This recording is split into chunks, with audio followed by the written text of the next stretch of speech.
안녕하세요, 제자 여러분.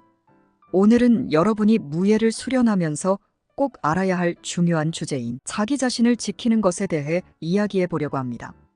우리가 살아가는 인생에는 예상치 못한 상황들이 발생하고 때로는 타인에 의해 신체적 또는 정신적인 침해를 받을 수 있습니다. 이러한 상황에서 스스로를 지키는 것은 굉장히 중요한 문제라는 것을 명심하였으면 좋겠습니다. 첫째, 자기 자신은 스스로 지켜야 한다. 인생에서는 많은 사람들이 도움을 주겠다고 하지만 실제로 가장 중요한 순간에는 스스로 자신을 지키는 것이 필수적입니다. 왜냐하면 제3자인 중재자는 중립적인 입장에서만 문제를 해결하려 하기 때문에 상황의 본질적인 해결책을 제공하지 못할 때가 많기 때문입니다. 따라서 자신을 지키기 위해서는 자기 방어 능력을 갖추는 것은 필수적입니다. 그렇기 때문에 자기의 책임에 대해 다른 사람들은 도울 수 있지만 결국 자신을 보호하는 최종 책임은 본인에게 있습니다. 무예를 통해 자신을 지킬 수 있는 능력을 갖추면 더 이상 무력감을 느끼지 않고 어떠한 상황에서도 자신을 보호할 수 있다는 자신감을 가지게 됩니다. 둘째, 신체 침해의 심리적 영향. 폭행이나 타인에 의해 신체가 침해당하는 것은 단순한 신체적 상처에서 끝나지 않습니다. 심리적인 상처는 더 깊고 오래 남습니다.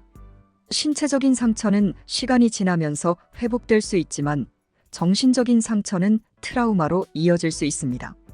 그렇기 때문에 심리적 영향은 한번 신체가 침해당하고 상처를 입게 되면 그 경험은 오래도록 기억에 남아 정신적으로도 큰 영향을 미치게 됩니다.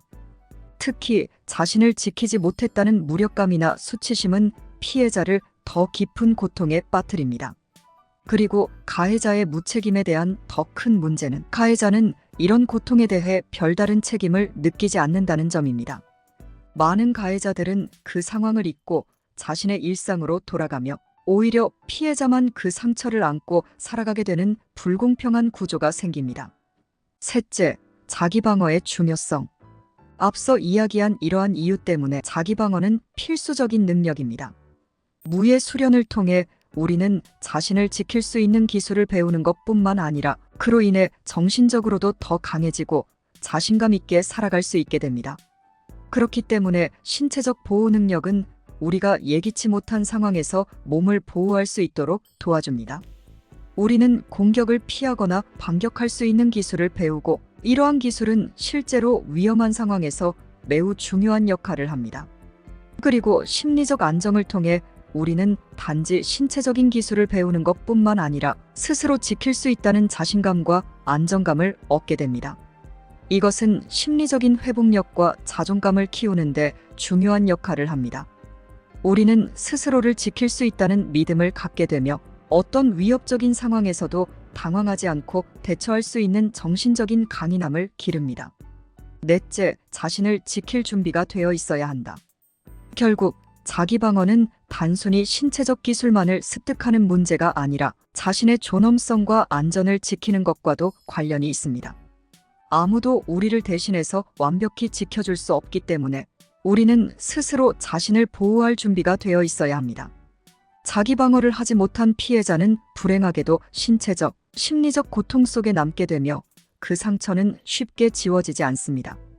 그렇기 때문에 제자 여러분이 무예를 배우는 이유가 단순히 기술을 익히기 위한 것이 아닙니다. 자신을 지키고 자신을 존중하는 삶을 살기 위해서입니다. 신체적 방어는 물론 정신적인 강인함까지 키워서 제자 여러분이 스스로의 보호자가 되어야 합니다.